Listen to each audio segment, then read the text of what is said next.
Hey guys, this is Jon Blau with the Post and Courier. I cover Clemson athletics. I also write a newsletter called the Tiger Take, where we cover kind of all the news and things that are going on in the world of Clemson athletics.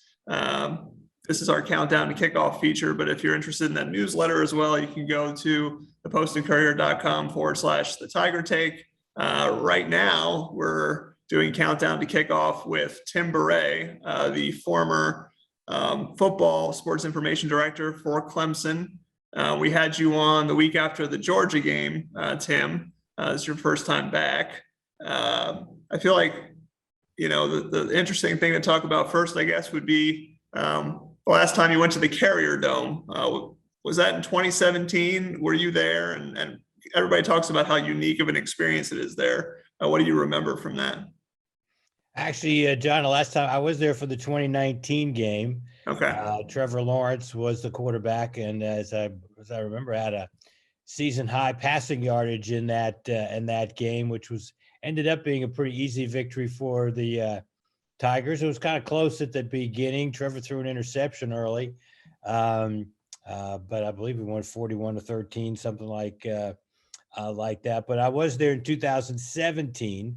Of course, and we were coming off the 2016 national championship, and everybody wondered what the Tigers would be like the following year. And we'd gotten off to a good start, hadn't lost, and then went to the Carrier Dome and was really struggling the first half. And you're right, it is a tough place to play, especially on a Friday night when all those people in Syracuse are kind of used to coming to games at night up there. So we got off to a rough start. Then Kelly Bryant took a tough hit, and he was out for the rest of the game. Zara Cooper actually came on to be the quarterback in that game. He was now at Jacksonville State, still playing, and we kind of struggled. We did have a touchdown drive. Tanner Muse had a touchdown on a fumble return, I remember, and but they ended up beating us. And, if you go back and look at the film of that, Syracuse fans probably would say, wow, I can't believe we did that, because, we had the four great defensive linemen in that game who all went on to be All-Americans and all are playing in the pros right now, of course, led by Christian Wilkins and Cleveland Farrell and Dexter Lawrence and Austin. But they controlled the ball. We punted with about 5.5 minutes to go, and we couldn't get the ball back. And they ran out the clock and won the game. I think it was 27-23. So, and the Syracuse fans stormed the field, and as everybody does when they beat Clemson these days. But yeah, it is a tough place to play. It's going to be a fascinating game coming up Friday night. Yeah, I mean, and I think we were talking a little bit about this again. The last time you were on was after Georgia, so it was after a disappointing loss. And then obviously since then, there was the NC State game, like you're referring to, with other teams storming the field when they beat Clemson. What has this season just been like to watch? Obviously, again, you saw kind of how the expectations went from one thing to something, astronomically different in terms of what people expect in terms of wins and losses. Again, a couple plays here, a couple plays there. It could be a different story, but I mean, kind of what has it been like to watch kind of some of the, the quote unquote struggles, I guess, legit struggles, and some of the struggles, maybe expected in terms of a young team, but kind of what have you seen? The first thing that strikes me about this season so far is the degree to which people evaluate a team based on their offense. If we lost to Georgia 37-31, and maybe regulation game at NC State had been 28-28 instead of 14-14, there'd be a totally different outlook on Clemson from a lot of people. We'd probably still be in about the top 20, but people really look at what you do offensively, because defensively we've been very good. I think we're second in the nation in scoring defense this week, and up in the top 15 in most defensive categories. So, that's the first thing that kind of jumps out at me. The fact that, the Georgia game, who is now the number one team in the country nearly unanimously, we had the one bad interception, the one bad play, you take that out, it's a 3-3 game that goes into overtime. Now, all that said, I'm not naive that I know that the Clemson offense needs to improve greatly. That has been a big surprise. I do think I reflect on the 2008 season. I don't know where you were in 2008. Maybe you were somewhere in Indiana at that time. But that season, we started out with Alabama, and we were ranked 9th. Alabama was ranked 24th. We played at a neutral site in Atlanta. And this was when Nick Saban was just getting the Alabama program going, and they really stymied our offense. We lost 34-10, and the only touchdown was a kickoff return by C.J. Spiller. So they basically, stymied our offense, which had C.J. Spiller, James Davis, and Cullen Harper was the preseason ACC Player of the Year at quarterback. And that game really sapped Clemson of its confidence offensively, and really struggled, and which led to today, actually, the anniversary of when Dabo Swinney was named the inner coach 13 years ago today. We really didn't get things going offensively until he took over as head coach. So I do my other feeling is that the youth in the offensive line is even more important or more difficult to overcome this year than in previous years. And where I'm coming from is, we have a lot of 5th and 6th year players in college football this year. Well, Clemson doesn't have any of those on the offensive line. Now, Bockhorst is a senior, but a lot of these other defenses that we're playing against have a lot of veteran defensive lines, guys who are 23 and 24 years old, grown men, as some of the coaches have returned to. So, you remember the old Airplane movie when they have all those lines? I picked a bad year to stop smoking, or I picked a bad year to whatever. Well, we picked a bad year to be young in the offensive line because there's so many veterans on the other side of the ball that we've faced. So, but that said, I think I'm fascinated to see what we do this week with the extra week to prepare, which of course Dabo, I think, is 15-2 with an extra week to prepare for the opposition. Yeah. In 2008, just I guess say I just graduated from Penn State, and I was covering the New York Mets as an intern for MLB.com. Very good. Very good. Very, very disappointing ending to that season. The Mets were right on the cusp of making the playoffs, and they actually lost a play-in game.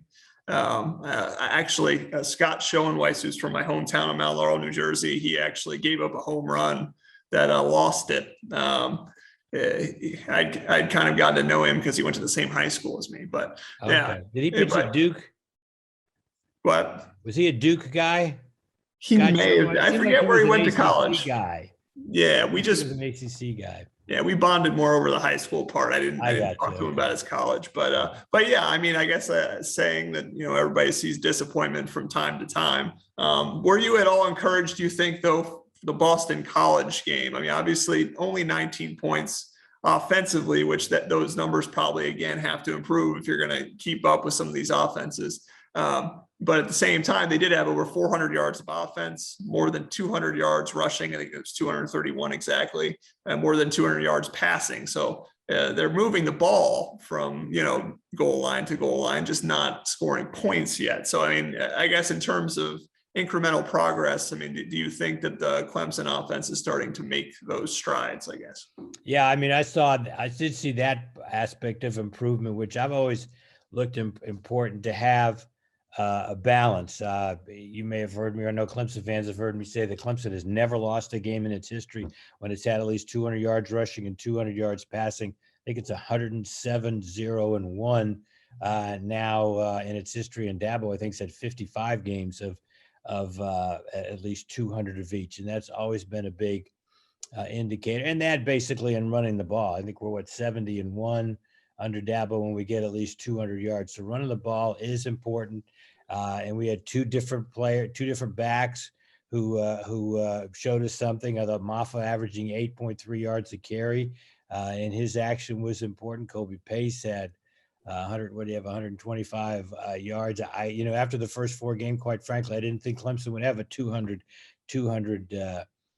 game, and I believe we didn't have any turnovers offensively, which I think was going to be very important going forward. I mean, if we, going forward, if it's going to be tough for Clemson to score 21, 24 points, it's going to be important that we not give the other team a good field position, or like happened in the Georgia game, a pick six, and obviously that play made the difference in the game. So if you're going to have closer, long scoring games than we're used to, those aspects are going to be important. I'm looking forward to, hopefully, we're going to have a healthy, Justin Ross, and get some other guys back healthy for this week's game.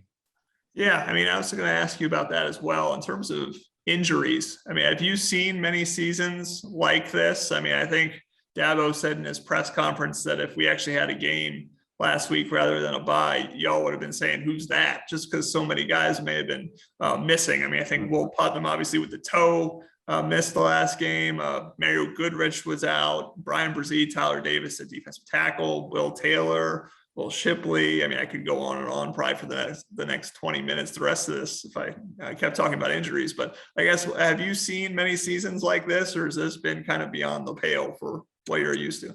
Yeah, no, I haven't, and probably the best thing I can tell you about the importance of injuries is go the other side of the equation. If you look at the 3 years we won the national championship that I've been here for, 1981, 2016, 2018, those were years in which we had very few injuries.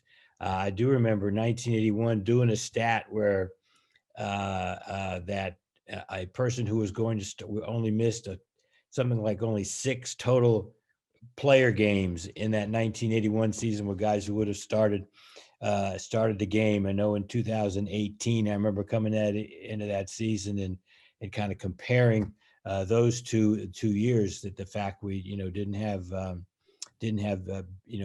very many injuries. But trying to think of a year when there were a lot of injuries, nothing really jumps out at me. But this has been a lot more than we normally would see. Yeah.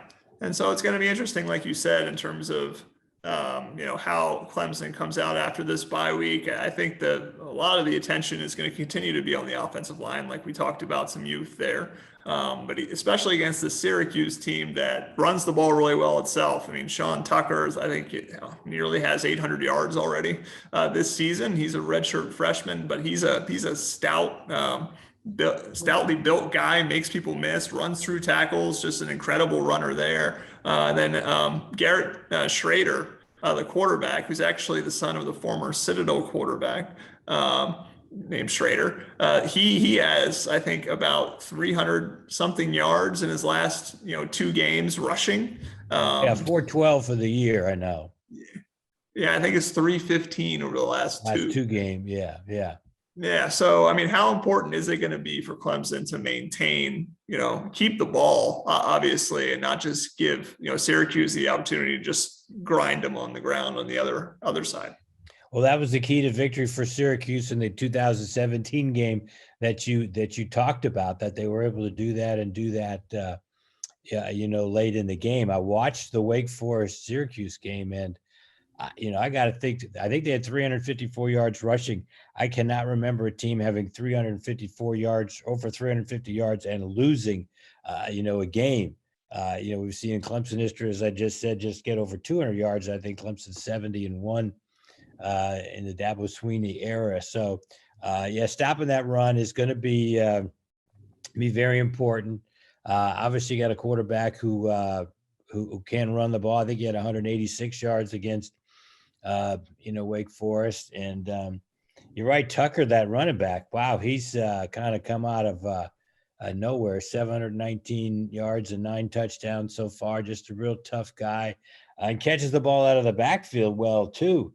I wrote down he's got 204 yards receiving. He leads Syracuse in receiving yardage this year. So, but that said, I don't know that Syracuse has faced a defense as good as Clemson has been as far as stopping the run. I certainly wish that Brzee and Davis were healthy for this game. It would make it a little bit easier, although their reserves have played well. So Skalski's going to be very important. The other Clemson linebackers, being healthy, which I think they'll be, is going to be certainly be a key in that game. Yeah, and I don't know if he'll be ready to play or not. I mean, this will be interesting. But Demonte Capehart, supposedly back in practice, he's been out with a knee issue. And like you alluded to, Rook Arororo has played well. Trey Williams has played well. I know Dabo's talked about him being really explosive and disruptive. Still kind of young, so maybe in the wrong spots every now and again. But he's definitely made a step forward. And then Etiosa Rubin. I think him and Rook, I think Dabo nicknamed them the Nigerian Nightmares, which I guess is a reference to Christian Okoye back in the day, the Nigerian Nightmare. But yeah, we've seen some other guys kind of rise to the occasion. Like you said, are the defenses that Syracuse has faced to this point of the caliber of Clemson? Probably not. I mean, Liberty, Albany, Rutgers, you go down the list, probably not. But it will be interesting to see kind of how the defensive line handles itself in the trenches. And then it's just tackling. I mean, it comes back to really basic things. I mean, Dabo Swinney was talking about that, where this Garrett Schrader, I mean, he can make guys miss. If you're not containing properly, you miss a tackle, he's gone for about 40 yards. How, I guess, do you agree? I guess tackling important. And have you seen times where just like the basic element of just not tackling just costs you a game at the end of the day? Yeah, everybody's been saying that about the University of Miami this year, that has been their problem in tackling. So it'll be interesting to see. I got to believe in this open date that they've certainly been working on that. Although I think our tackling has been, pretty good even in the open field. Our linebackers, especially, I think, have done well in getting out on the perimeter. Although I don't think Syracuse, from what I saw, didn't have that many perimeter aspects to their rushing game. Even their quarterback on his runs, a lot of them were kind of scrambles, and so it wasn't as much read option as it was just almost more of a pro style rushing attack. So, but the fact that Dabo said that, it tells me that I'm sure they've been working on it, in practice. That, that's one aspect of the game that everybody has been so conscious here in recent years about, getting injured in practice. And we can see that's very important. So, I think back to the days of Coach Ford and the practices I used to go to during the season. I mean, there was, scrimmaging Tuesdays and Wednesdays and taking guys to the ground and hard physical practices. So you don't see that quite as much today as you did 40 years ago. Yeah. So I guess Oklahoma drill, all that, everything. Yeah. The Oklahoma drill, you'll see. I used to see Coach, maybe Coach Ford do that, but I'm just talking with Coach Ford. It was more just straight, scrimmaging. And of course the practices were longer, and you didn't have limitations on the number of hours, back then. I do remember Coach Ford. There were a few practices where things weren't going well, and they'd come out and start practice and go for an hour and things weren't going well. And he'd send the team all the way back in the locker room, tell them to turn around and come back and start over. And so, if they went longer, they went longer. So haven't seen any of that take place, but those were different times. Yeah. I guess going back to the offense, again, we talked about running the ball. Protecting DJ is going to be important as well, and him being able to stay, upright. I think Syracuse has about 22 sacks on the season, 47 tackles for loss. I mean, did break those down. I think a majority of them did happen against, I think Albany and maybe Rutgers, some of those games where, maybe the level isn't exactly up to where Clemson you would hope would be. But in terms of DJ, I mean, just talking more broadly about him, and what have you seen in terms of, his ups and downs? I mean, I think obviously, I don't know if it was 9 of 14. I forget where. I think it was 9 of 12 start of the Boston College game, ended up missing 12 of his last 16 passes. Is that just a characteristic of a young quarterback? I mean, from your time of being around Clemson, have you seen guys that are just, like, again, first year as a starter, just take some time to settle in, or kind of what have you seen? Well, over 40 years, your answer is yes. But in recent years, when you've had Deshaun Watson and you've had Trevor Lawrence and Taj Boyd, they've been pretty good right from the get-go. Now, Taj Boyd, you got to remember, didn't really start starting quarterback until he was a sophomore. He served a year behind Parker in 2010. Had a good performance in the bowl game that year, and that kind of jump-started him towards the next year.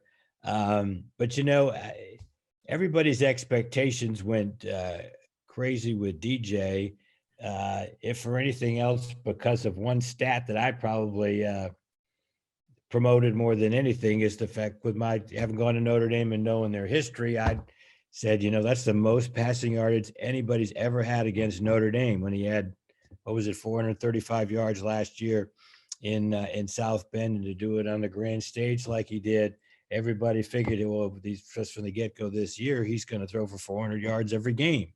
And that's just not the way that it works. People have time over the summer to really study your tendencies or whatever. Notre Dame didn't have a whole lot of film on DJ, although he'd played the week before against Boston College. So, but he just needs to get more. He just hasn't been, consistent. He'll make a great play on a 25-yard out. We saw the touchdown pass he threw to Ross at NC State.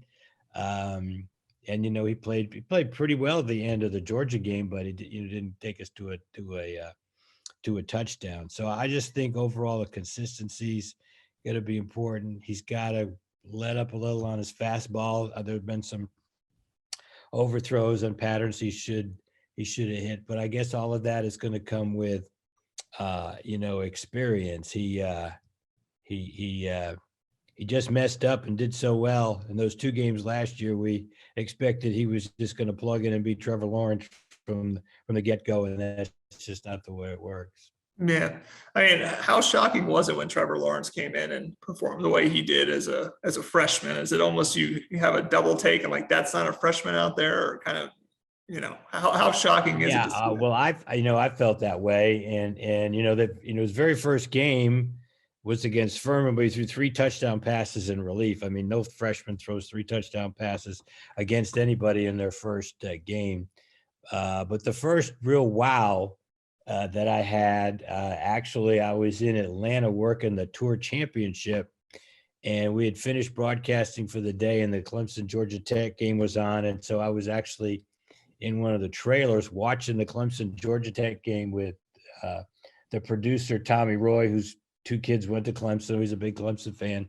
And Trevor throws that touchdown pass in the second half to Renfro, where he's running left and, throwing on the run, and just zipped it right in there in a real small area. And, having been at Notre Dame when Joe Montana was the quarterback, and that's the type of play that he could make. He could run to his left and still hit it.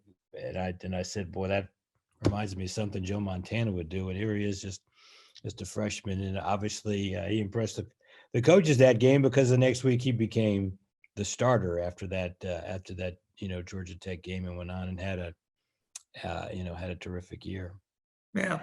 And I guess as a sports information director, I'm just wondering, DJ, after the game against Boston College, he was out throwing passes to his, I think a student manager until about 12:40 in the morning.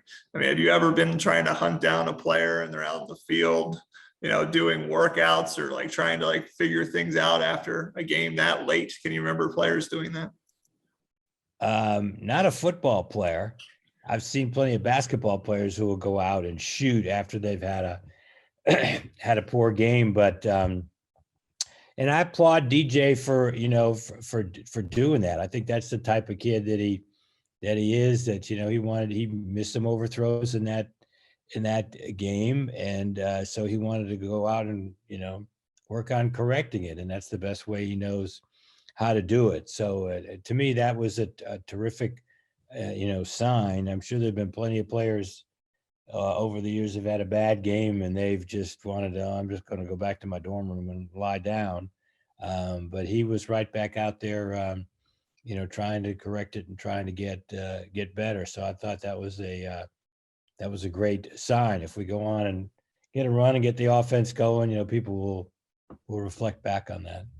Yeah, I think Dabo was saying this week that he thinks some people are going to eat their words on DJ, and kind of saying he believes he's made of, I think the right stuff is something he said a bunch in terms of, he cares. We were talking, about those throws. And I mean, he knew every single one of them off the top of his head that he missed. He was talking about a wheel route to Bo. He was talking about one over the middle. It's like he knew exactly what he wanted to work on and exactly what he, wanted to fix because he cares. I guess you've seen that in terms of, athletes that care, some that don't. And usually the ones that care, I guess, would be the ones that tend to improve, I guess, over time. Yeah, I mean, that's a common denominator for the great quarterbacks we've had recently. I mean, Boyd and Watson and Trevor, were always like that. I remember many times Taj would stay after practice and work extra with the receivers or thrown into that big, it's a big hoop kind of thing with a net at the end of it, just rolling out and trying to throw a pass into that without a receiver there, just be a manager who would retrieve the balls out of the net. So, but I've seen that, many, many times also. So, I mean, that's a combination of all the, the great players that you have. They all have a great work ethic. The receivers that we've had that have worked with that jugs gun thing where they, fire passes to him afterwards. So, that's all important. Makes a difference because we've seen, the Clemson games this year that, one play, two plays can make a huge difference. Yeah. I guess I was just interested in one of the things you tweeted, though, I guess, about a record for passing yards in a road game. I think it's 455 yards at Syracuse. That was who? That was Taj Boyd. Taj Boyd threw for 455 up at Syracuse, I think in 2013 it was. And I know 97 of it came on a long, perfectly thrown bomb to Sammy Watkins. And that was quite a passing performance. I think he also threw a couple of touchdown passes to Adam Humphries, which was the only game that he caught two touchdown passes in his career, which is interesting to see since he's now in about his 6th or 7th year in the NFL. Doing well in Washington. He's kind of a slot receiver like Hunter Renfrow, but he doesn't get the attention that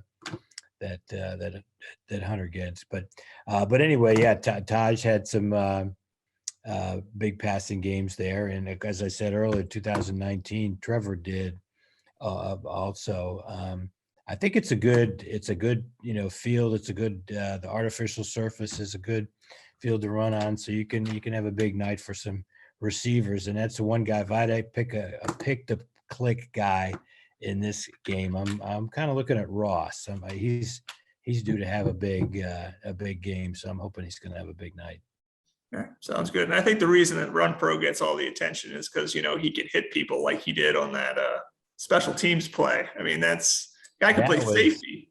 That was just truly amazing. I mean, he really has a natural. He could play just about any position. We'll see what happens. Obviously, with the events with the Raiders this week, Gruden loved Renfrow, but he's really proven himself. I don't think his amount of playing time and aspects are going to change much. And of course, Bisaccia being on the staff, so I think Hunter's future is going to be just fine.